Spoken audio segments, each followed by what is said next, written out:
Hey there, this is your teacher, Mr. H, and you're watching History in a Hoodie. Today's episode is about the juvenile justice system, where we will learn about all the ways you teenagers can get arrested. I can't wait to find out, so let's get this show started. What are we learning about today? The standard for today's lesson asks the students to explain the difference between delinquent and unruly behavior and the consequences of each. Then, we will describe the rights of juveniles involved in the juvenile justice system. Finally, we will explain the steps of the juvenile justice system when a juvenile is first taken into custody. Before we start, let's go over some vocabulary for today's lesson. A juvenile is a young person. In Georgia, an offender between the ages of 13 and 17 years old. Delinquent acts are unlawful acts committed by a juvenile that are crimes for adults as well. Unruly acts are unlawful acts that are illegal because of age. An informal adjustment is an alternative to the juvenile court, which includes admission of guilt and 90 days of probation. Probation is a period of supervision by the court following release from detention. The 7 delinquent behaviors are offenses which will result in a youth being treated as an adult in court. An attorney is a lawyer representing an offender in court. Confidentiality is a guarantee of being kept secret or private. Self-incrimination is the action making a statement about oneself that would result in a charge of a crime. All of you watching this video in my class today are 13 to 15-year-old 8th graders, so I can tell you this with a little chuckle to myself. For the first 12 years of your life, if you were to break any law, it would have been your parents who would face the punishment for your crimes. Too bad you can't go back.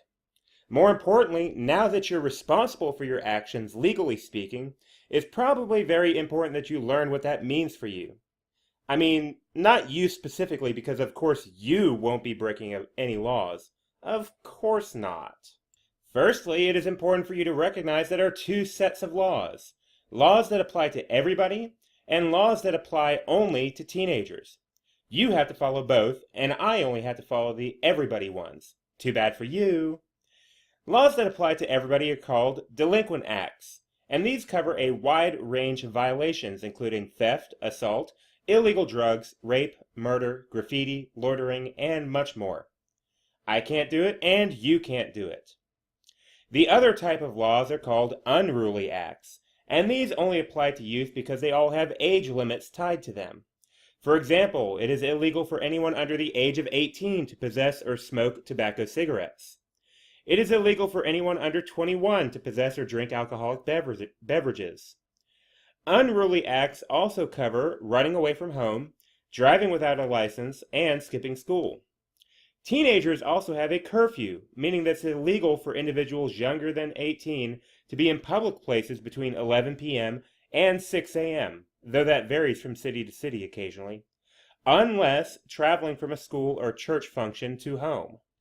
The juvenile legal process begins with intake. Intake involves collecting vital information of the juvenile, age, height, hair color, etc., and determining if there is enough evidence to make charges against the juvenile. If there is not, the juvenile will be released to their parents or guardians. If there is, they may be held in a juvenile detention center for a hearing within 72 hours. Juvenile first-time offenders get one special opportunity that adults do not, almost like a get-out-of-jail-free card from Monopoly, called an informal adjustment. To receive this opportunity, the young person must admit their guilt to a judge and accept 90 days of probation. Should the informal adjustment not be available or accepted, a youth would next face the adjudicatory hearing. In this hearing, the case would be argued in front of a judge and only a judge. At the adjudicatory hearing, the teen would be declared guilty or innocent. If guilty, next would be a dispositional hearing, where a judge determines the punishment, or sentencing, for the juvenile. Finally, if the juvenile is unhappy with the results of the trial, just like adults, the trial can be appealed and the whole thing started over in a new courtroom. But how much trouble can a juvenile actually get into in Georgia, you ask? Georgia does have the death penalty, however, that option is not available in juvenile trials. Typically, a judge may assign probation, fines, mandatory counseling, mandatory school attendance, house arrest, or trips to boot camp or a stay at a regional youth detention center, also known as juvie. Upon adulthood, the case files for juveniles are sealed, so it's like a reset button on your life, but you still don't want to end your teen years involved with the legal system. That sounds like enough legal talk. However, there is one additional detail that's very important for you to know. Depending on your age and the crime, it is possible for you to be treated as an adult in the court in extreme circumstances. In Georgia, there are a series of criminal actions called the 7 delinquent behaviors, which will automatically get teenagers treated as adults. These include the various categories of murder, sexual assault, and armed robbery with a firearm. Basically, the worst types of crime. Instead of protection of rights in a juvenile court, a teen would face the jurisdiction of the superior court. So what? Why do we need a juvenile system separate from the adult system? Now, let's say that you are a young rascal, which you're not, and you get into trouble with the law, which you won't. What is going to happen to you? The juvenile court process is different from the adult process because juveniles have different rights than adults and are treated differently due to their age. Adults' rights are found in the Bill of Rights in the U.S. Constitution. If you watch any cop TV show, you may have heard of the Miranda rights, or the line police must inform a criminal at the time of an arrest. You have the right to remain silent. Anything you say can and will be used against you in a court of law. You have the right to an attorney. If you cannot afford an attorney, one will be provided for you. In addition to this phrase, adults get trial by jury, right to a speedy trial, and a handful of other legal rights. For the most part, all of those rights are true for juveniles as well, except for one, which we'll get to. And juveniles get extra rights as well. For a juvenile to be arrested, the law enforcement officer has to have much more significant evidence to believe the juvenile committed an offense than for an adult. If arrested, the first and most important juvenile right is that if arrested, a juvenile has the right to make 2 phone calls, one for their parent and one for an attorney. This ties into special right number 2, the right to have a parent or guardian present before being questioned by police. When questioned, juveniles not only have the right not to self-incriminate, as you might say, snitch on yourself, but juveniles must also be taught what self-incrimination is before questioning. Juveniles' names and pictures are never allowed to be made public, so you will never end up in the newspaper for your actions as a teen, and that confidentiality extends to the courtroom where there is no jury.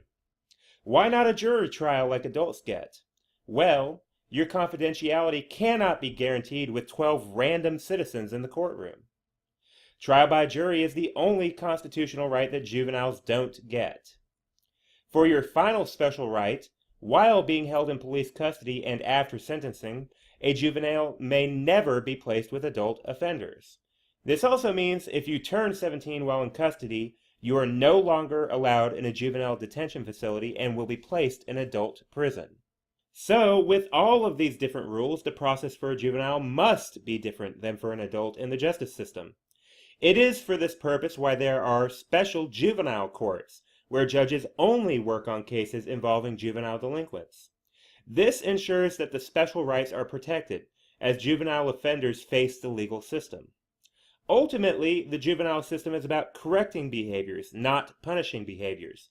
So everything that happens to a teen in court is going to be much less harsh than for an adult. Now what? What am I going to do with this information? Don't break the law.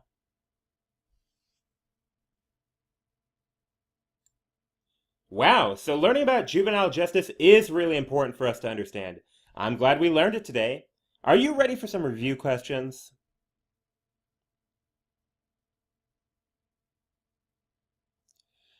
Delinquent juveniles are those who...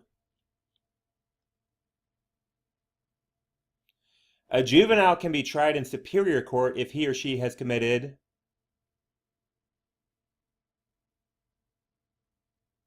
What must officers promptly inform juveniles of when taken into custody?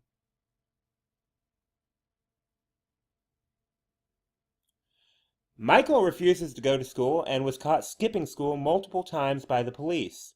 He also refuses to follow his parents' rules and has been caught out after curfew. What type of behavior would this be classified as under juvenile law? The first step when a juvenile is taken to custody is